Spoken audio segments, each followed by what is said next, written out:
नमस्कार दोस्तों, आज की कहानी है माँ का आखिरी मैसेज। फूलों सी मुस्कान सदा सजी रहे चेहरे पे तुम्हारे, कांटा भी न चुभे कभी बच्चों को हमारे, रहे सदा खुश पाए खुशियाँ अपार, यही है प्यारे बच्चों को उनकी माँ का आशीर्वाद। सुबह से अनीता न जाने कितनी बार यह मैसेज पढ़ चुकी थी। बच्चों को स्कूल और पति को ऑफिस भेज, फिर एक बार उसे पढ़ा और मैसेज पढ़ते ही अनीता की आंखों से टप टप आंसू गिरने लगे। उसे यूं लग रहा था जैसे उसके सीने पर कोई पत्थर रखा हो, जिसे वह चाह कर भी हटा नहीं पा रही हो। माँ की तस्वीर फोन में देख यह कहते हुए बिलख कर रो पड़ी। माँ, आज आपकी बेटी का जन्मदिन है। कब तक वही पुराना आखिरी मैसेज पढ़ती रहूं?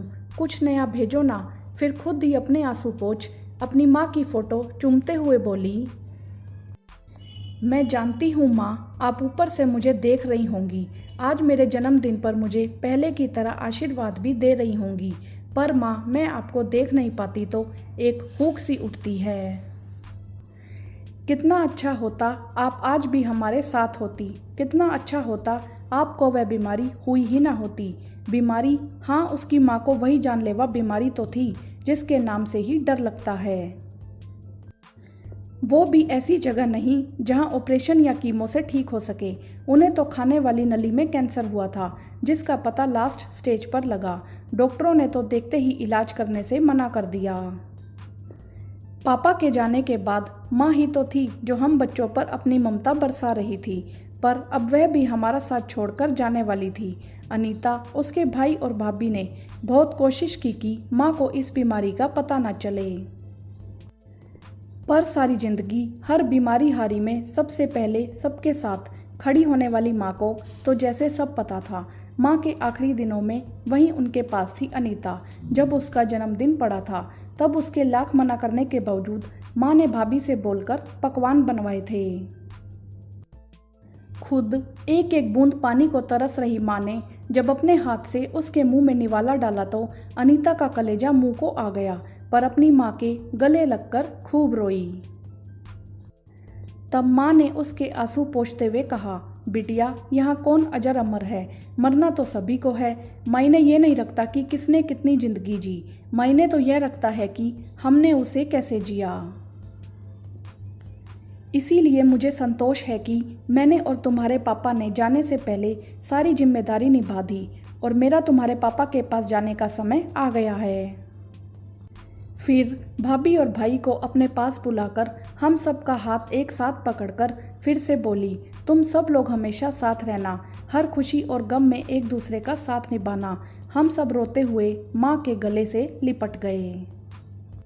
फिर माँ अपना मोबाइल लेकर लेट गई। वह अक्सर यूं ही इस दुख भरी घड़ी में अपने फ़ोन से हम सबको स्माइली भेज खुश रहने को कहती रहती थी। उसके जन्मदिन के दूसरे दिन भी जब अनीता अपने बेटे को सुला रही थी और भाई भाभी माँ के पास ही बैठे उन्हें फ़ोन चलाते देख रहे थे, अचानक सभी के फ़ोन में मैसेज आए। हम सब माँ का भेजा मैसेज देख रहे थे और माँ हम सबको छोड़ अपनी सारी तकलीफ़ लेकर खाली पेट अंतिम यात्रा पर चली गई। तब से अनीता एक दिन में ना जाने कितनी बार अपनी माँ के आखिरी मैसेज को देखती है और आज तो उसका जन्मदिन है। कल उसको अपनी माँ से बिछड़े पूरा 1 साल हो जाएगा। तभी दरवाजे पर बजी घंटी ने उसे ख्यालों से बाहर निकलने को मजबूर कर दिया। दरवाज़ा खोला तो सामने भाई भाभी खड़े मुस्कुरा रहे थे। दरवाज़ा खुलते ही हैप्पी बर्थडे अनीता बोलकर दोनों अंदर आ गए, पर अनीता की रोनी सूरत देखकर सारा माजरा समझ गए। तो भाई अनीता के आंसू पोंछते हुए बोले, क्या अनीता, माँ अपने आखिरी मैसेज में हमें हमेशा खुश रहने का आशीर्वाद देकर गई है और तुम हो कि हमेशा रोती रहती हो।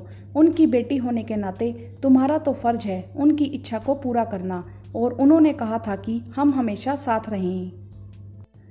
तो देखो, हम सब साथ हैं। अब चलो जल्दी से तुम्हारे जन्मदिन की तैयारी करते हैं। जीजा जी और बच्चों के आने पर हम सब मिलकर तुम्हारा जन्मदिन मनाएंगे, तभी माँ भी खुश होगी। अभी तो तुम्हें देख वह भी दुखी होगी। भाई की बातें सुनकर अनीता ने अपने आंसू पोंछ लिए और भाभी के साथ मिलकर तैयारी करने लगी। शाम को सभी ने मिलकर उसको जन्मदिन की बधाई दी, पर फिर भी वह अपने आप को माँ का मैसेज पढ़ने और उनकी तस्वीर से आशीर्वाद लेने से खुद को रोक ना सकी। माँ के जाने के बाद जो सूनापन होता है वह कभी नहीं भरता। जब माँ की बहुत याद आती है तो हम उनकी पुरानी चीज़ें, तस्वीरें, फ़ोन में मैसेज देखते रहते हैं। कभी कभी तो उनका नंबर तक डायल कर देते हैं, पर हाथ सिर्फ मायूसी लगती है। फिर भी हम मुस्कुरा देते हैं अपने बच्चों के लिए, क्योंकि कोई भी माँ अपने बच्चों को उदास नहीं देखना चाहती।